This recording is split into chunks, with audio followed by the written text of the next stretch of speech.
లోక్సభ ఎన్నికలకు సంబంధించి బీజేపీ అభ్యర్థుల రెండో జాబితా విడుదల చేసింది. మొత్తం 72 స్థానాలకు అభ్యర్థులతో కూడిన జాబితాను పార్టీ అధిష్టానం విడుదల చేసింది. తెలంగాణ నుంచి రెండో జాబితాలో 6 పేర్లను ఖరారు చేసింది.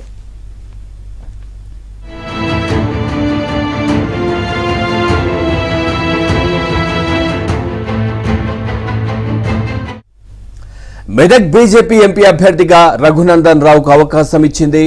ఆదిలాబాద్ నుంచి గోడం నగేష్ పోటీ చేరున్నారు.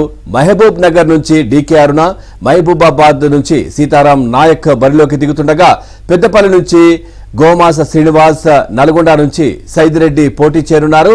ఇక సైదిరెడ్డి, గోడెం నగేష్, సీతారాం నాయక్ ఇటీవలే బీఆర్ఎస్ నుంచి బీజేపీలో చేరారు.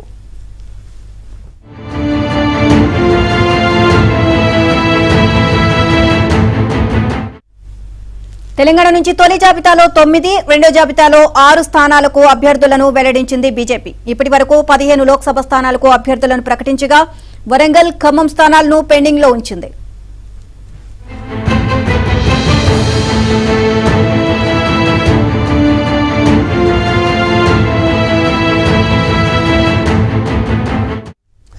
బీజేపీ టికెట్ దక్కకపోవడంతో ఎంపీ సోయం బాపురావు తీవ్ర అసంతృప్తి వ్యక్తం చేశారు.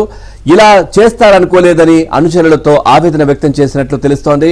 తనకు సీటు కేటాయించకపోవడంతో భవిష్యత్ కార్యాచరణపై సన్నిహితులతో చర్చిస్తున్నారు.